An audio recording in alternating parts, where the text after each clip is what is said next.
Maplewood was built on trust. Children roamed free, houses stayed unlocked, and secrets were always small. But one secret didn't stay buried, and when it surfaced, the town would never be the same again. No one imagined the kind of secret that could bury itself beneath the very foundations of the community, growing colder and darker with every passing year. That innocence died on an overcast Tuesday afternoon in October 2003. The air was crisp, carrying the scent of damp leaves and chimney smoke. It was the moment the final bell rang at Maplewood Elementary, scattering 80 children into the golden hour. But one child, 10-year-old Ethan Hayes, did not come home. Ethan was, by all accounts, a bright, trusting boy. He had a mop of unruly blonde hair and an infectious, gap-toothed grin. He carried a distinctive, fire-engine red backpack, easily visible against the muted grays and browns of autumn. When 5 o'clock passed, then 6, the town didn't feel concerned. It felt a creeping, paralyzing disbelief. For 2 decades, the case of Ethan Hayes remained the unhealable wound of Maplewood. The missing posters bleached in the sun, then faded into memory, but the absence itself grew heavier, casting a permanent, chilling shadow over every playground, every street corner. Now, 20 years later, the silence is finally broken. The stage is set not in the picturesque streets of Maplewood, but in a small, windowless interrogation room, sterile and stark. The only sound is the persistent hum of the ventilation system and the distant, muffled sound of a filing cabinet closing. Here sits Mr. Alastair Finch, the man who taught Ethan Hayes 5th grade history. He is no longer the quiet, meticulous teacher of 45. He is now a frail man in his 60s, his composure eroded by years of private torment. And tonight, he is finally ready to speak the words Maplewood has dreaded and desperately needed to hear. The truth, in the custody of a man once entirely above suspicion, is about to be exhumed. To understand the scope of the tragedy, you must understand the trust that was violated. Ethan Hayes was a trusting boy. He was a creature of habit and light. His route home was a simple, 3-block walk down Pine Street, safe, visible, and utterly familiar. When his mother, Susan Hayes, last saw him, he was excited about a field trip permission slip and the promise of watching cartoons after homework.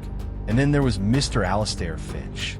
In 2003, Finch was the very definition of a community pillar. Mid-40s, he was quiet, meticulously organized, and known for his almost obsessive dedication to his students. He wore neat cardigans and had a gentle, soft-spoken demeanor. In a small town, a teacher is not just an educator. He is an extension of the family. The parents of Maplewood trusted Mr. Finch implicitly. They believed he was the safest pair of hands their children could be in. On that Tuesday, Mr. Finch was the last known person to see Ethan inside the school. Ethan had stayed back for 10 minutes after the bell to finish a history assignment that required extra guidance. This small, seemingly innocent moment of mentorship became the crucible of the case. Jumping forward 2 decades, we find Detective Lena Ortiz, the investigator tasked with the cold case review. Ortiz is mid-30s, driven, and possesses a cynical intelligence that serves her well in the cold case unit. She wasn't involved in 2003, and that detachment gave her clarity. Reviewing the initial police work, Ortiz noted the immediate, almost systemic failure.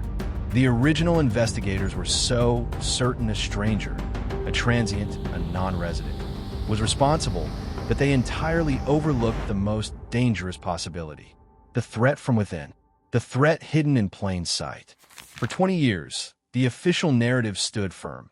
Ethan Hayes left school at 3:15 p.m. and was abducted on Pine Street by an unknown assailant. But the file, the paper evidence, whispered a different story to Ortiz. It whispered of a hole in the timeline, an alibi too clean, a memory too precise. The story of Maplewood's trust was about to be rewritten by a forced confession. That Tuesday afternoon was a slow, deliberate march toward catastrophe. The final bell rang at 3 p.m. Ethan, clutching his distinctive red backpack, was supposed to head straight home. But he didn't. He walked directly back to Mr. Finch's classroom. The classroom was quiet, smelling of chalk dust and old paper. Ethan was struggling with a concept for his Roman history report.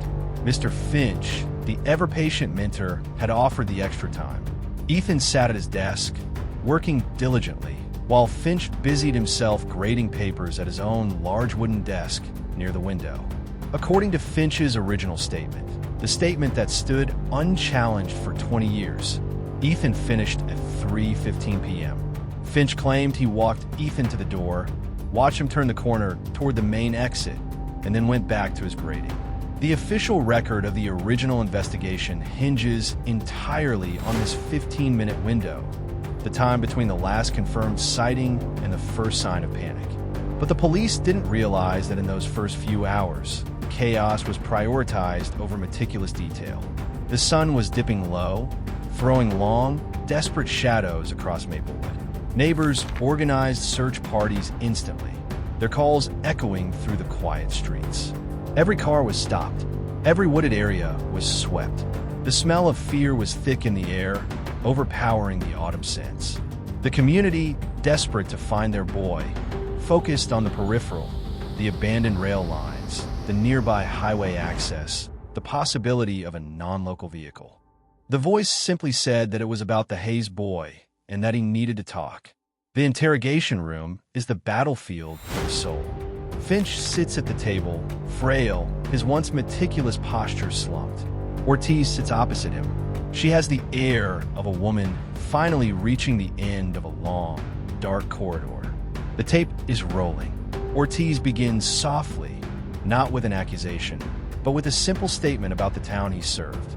She tells Mr. Finch that Maplewood never recovered, that 20 years is a long time to live with a question mark hanging over one's head, and that it changed everyone, including him. Finch nods slowly, his gaze fixed on the table's reflection.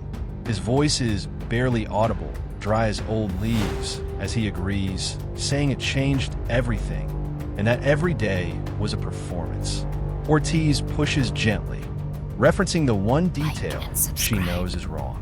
She reminds him that he told the original detectives he saw Ethan walk out at 3:15 and turn toward Pine Street.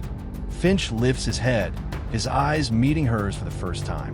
They are vacant, relieved, and terrified all at once. The moment of truth has arrived. He confesses that he did not see him walk out then, and that was the lie, the starting point for everything. The official timeline, the solid foundation of the 20-year-old case, shatters in a single sentence. Finch clarifies that Ethan left much later, after 4 o'clock.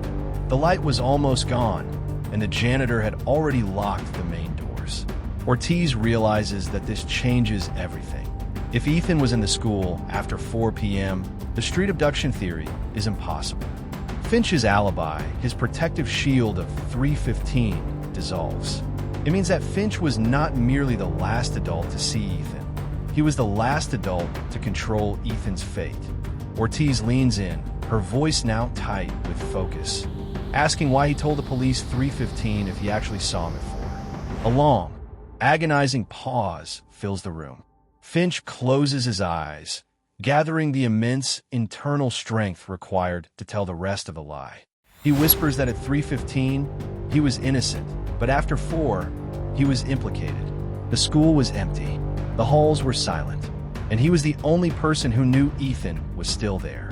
The confession accelerates, tumbling out as a flood long held back by a dam of perfect manners. Finch recounts the true events of that afternoon, how Ethan hadn't finished his work, how he became frustrated, how Finch offered to drive him home so the boy wouldn't miss his cartoons. Finch confesses that he told him to wait for him at the side door, near the old utility road, where he always parks. He went back to lock his classroom. The entire building was dark. The sense of isolation was absolute. Ortiz presses for the critical detail, stating clearly that he drove him, and asking where he drove him. Finch looks down again, the weight of the actual event finally settling on his shoulders. He murmurs that he didn't drive him straight home, that they made a stop. Ortiz's breath catches. She knows this is the point of no return. The location, the crime, the burial, It all hinges on this next sentence. Ortiz shifts her chair, pushing the small tape recorder closer. Her voice is a low command, stating that he needs to tell her exactly where the stop was, that he owes Ethan that much. Finch lifts his head. His expression is now no longer one of relief, but of profound, terrifying resignation. He looks past Ortiz, past the camera, as if seeing the scene 20 years earlier. He explains that it was the day of the downpour. The sky was the color of slate. He told Ethan they had to retrieve something of his first from the place where they keep all the old, discarded things. The site where the town planned to build a new sports complex. Finch says he trusted him and never questioned it. Ortiz scrambles for her pad, her pen hovering over the paper. She demands the location immediately, stating he has to tell her where he left him, where the spot is, mentioning the old municipal dump site. Finch looks directly into the camera lens, his eyes wide and haunted. He opens his mouth, but only a dry, rasping sound emerges. He tries again, the effort draining the last of his strength. He manages to say that it's near the Sycamore detective, the one with the lightning scar, the one that stood next to the foundation of the old Maplewood church fire. He gasps, clutching his chest, his eyes rolling back in his head. The small, frail body convulses once, twice, before slumping silently against the table. The only person who knows where Ethan Hayes is buried, suddenly and decisively, goes silent. The confession is incomplete. The location is a fragment of a memory. The truth is trapped inside a dying man. Tune in for part 2, The Race Against Time. Can Detective Ortiz find the location hidden in Alistair Finch's final, cryptic clue before the site of the old church fire is paved over forever? This was Trace Crime Files. Subscribe for more stories where truth is stranger than fiction, and justice is never as simple as it seems.